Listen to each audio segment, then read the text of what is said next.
Why do some countries openly ban the breeding and sale of Munchkin cats, and what is the intense international debate surrounding these popular, short-legged felines?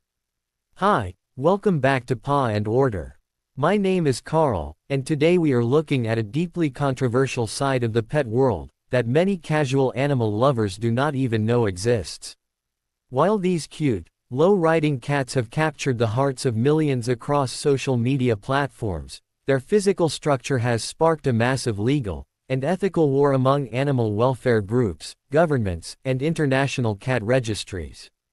In fact, multiple regions across Europe and Australia have officially declared that breeding standard Munchkin cats is completely illegal, treating it as a violation of strict animal protection laws.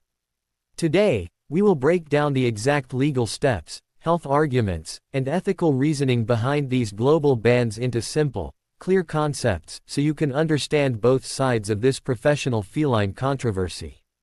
To understand why these global legal bans happen, we must first look closely at the primary argument used by international animal welfare organizations and veterinary associations. Critics of the breed firmly state that intentionally multiplying a structural skeletal deformity, for the sake of human entertainment or cute aesthetics is deeply unethical and unfair to the animal. Veterinary groups in countries like Germany, Austria, and the Netherlands argue that a cat's natural body design is built for ultimate flexibility, high jumping, and swift vertical climbing. By purposefully selecting a genetic mutation that permanently limits their natural mobility, critics claim humans are intentionally creating an animal that cannot enjoy a full unrestricted range of standard feline movements. This basic core belief has driven several countries to draft sweeping animal welfare laws that treat the deliberate breeding of short-legged cats as a form of human-inflicted structural harm. A major legal step in this international movement occurred in the nation of Scotland, where animal welfare acts heavily restrict breeding practices that cause long-term health risks. Government bodies and local veterinary panels reviewed independent data regarding the potential for joint strain, early arthritis, and spinal pressure in animals with short and long bones. They concluded that because the short-legged trait limits standard jumping power, it puts extra physical stress on the cat's remaining joints over time. Based on these serious structural concerns, Scottish animal protection laws heavily discourage any deliberate breeding of cats that possess these distinct skeletal anomalies. This legal framework sets a highly powerful precedent across the United Kingdom, prompting many regional rescue groups and animal shelters to actively campaign against the mainstream commercial trade and breeding of low-riding designer pets. Moving over to continental Europe, the country of Germany stands as one of the absolute strictest nations regarding the legal prevention of what they term torture breeding. Under Section 11b of the famous German Animal Welfare Act, it is completely illegal to breed animals if the resulting generations will miss out on normal body parts or functional abilities. The German government explicitly lists severe skeletal modifications, such as the drastically shortened limbs of the Munchkin cat, as a trait that can cause physical suffering or behavioral limitations. Because of this powerful law, professional breeders in Germany face heavy financial fines and legal shutdowns if they attempt to produce or sell standard short-legged litters. This strict legal step aims to protect the baseline health of all domestic pets, ensuring that natural feline mobility is prioritized far above any temporary human design trends. Similarly, the nation of Austria has implemented incredibly strict animal welfare codes that firmly ban the display, sale, and commercial breeding of standard Munchkin cats nationwide. Austrian authorities focus heavily on the concept of natural feline behavior, stating that a cat should have the uninhibited ability to flee from danger and climb to high safety zones. They argue that because a short-legged cat cannot jump straight up onto high perches as easily as a standard cat, their natural defensive instincts are compromised. The Austrian legal system treats this structural limitation as an unnecessary, human-created block that impacts the cat's mental confidence and natural daily habits. By placing a total ban on the public promotion and breeding of these cats, Austria has successfully closed down commercial catteries that target this short-legged genetic market within their borders. Next on our global look is Australia, where several major regional territories have enacted strict laws to completely prevent the breeding and registration of Munchkin cats.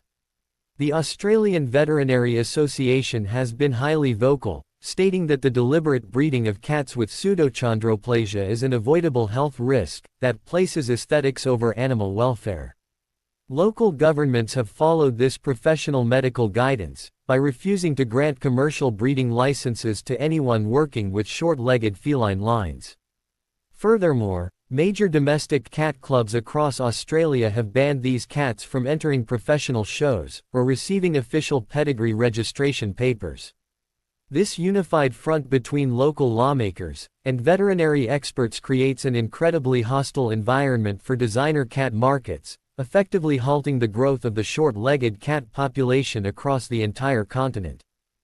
The international legal battle lines are also clearly drawn among the world's largest and most respected professional cat registries, which remain deeply divided on this topic. For instance, the Governing Council of the Cat Fancy, which is the premier cat registry in the United Kingdom, completely refuses to recognize or register Munchkin cats. They state that they will never support a breed that is based entirely on a structural skeletal defect that impacts natural movement. On the other side of the Atlantic, organizations like the International Cat Association, or TICA, fully accept and register the breed, arguing that the cats are healthy and happy. This massive structural split among professional global registries highlights just how deeply divided the feline world truly is when it comes to balancing genetic variety against strict welfare laws. Another major reason why some countries are enacting rapid bans is the highly dangerous trend of cross-breeding munchkins with other controversial feline mutations. For example, some unregulated breeders cross a short-legged munchkin with a Scottish fold, resulting in a cat with both folded ears and tiny legs, often called a bambino or a skookum. Animal welfare experts point out that combining multiple skeletal and cartilage deformities inside one single animal multiply their health risks exponentially. This specific style of extreme designer breeding can lead to early, incredibly painful joint diseases that ruin a young kitten's quality of life. Lawmakers in countries like the Netherlands have looked closely at these extreme crossbreeds and decided that the safest, most effective solution is to ban the foundation short-legged gene entirely. To look at the debate fairly, it is important to understand the specific arguments and defensive steps presented by passionate Munchkin owners and professional breeders. Supporters of the breed firmly argue that these cats are not in daily pain and point to their incredible speed, agility, and happy, playful temperaments. They state that the natural mutation has existed for decades in healthy street cats, without causing catastrophic spinal issues like those seen in some short-legged dog breeds. Feline defense groups argue that global bans are an extreme overreaction driven by fear, rather than looking at individual, happy indoor pets. They believe that responsible, careful breeding practices paired with excellent veterinary care can successfully maintain a healthy population of short-legged companions without causing any physical suffering. Despite these defense arguments, animal welfare laws in banned regions continue to prioritize a concept called precautionary principle, which guides legal safety decisions. This legal principle states that if a specific breeding practice has the potential to cause chronic joint wear or physical limitations, lawmakers should stop it immediately. Rather than waiting decades for definitive long-term global studies, countries like Switzerland place strict limits on any breeding that alters normal animal bone structures. Swiss laws require breeders to prove beyond any doubt that a physical trait does not cause harm before it can be legally produced. Because proving a complete negative is incredibly difficult in genetics, this protective legal step effectively stops the commercial development of short-legged cat breeds across the country. For everyday pet owners living in countries where Munchkin cats are perfectly legal, these international bans serve as an important professional reminder to practice ultimate caution. If you are planning to welcome one of these unique cats into your home, you must take active steps to ensure you are not supporting bad breeding markets. Never buy a kitten from an untraceable online source, or a sketchy backyard breeder who cannot show you official, certified veterinary health clearances.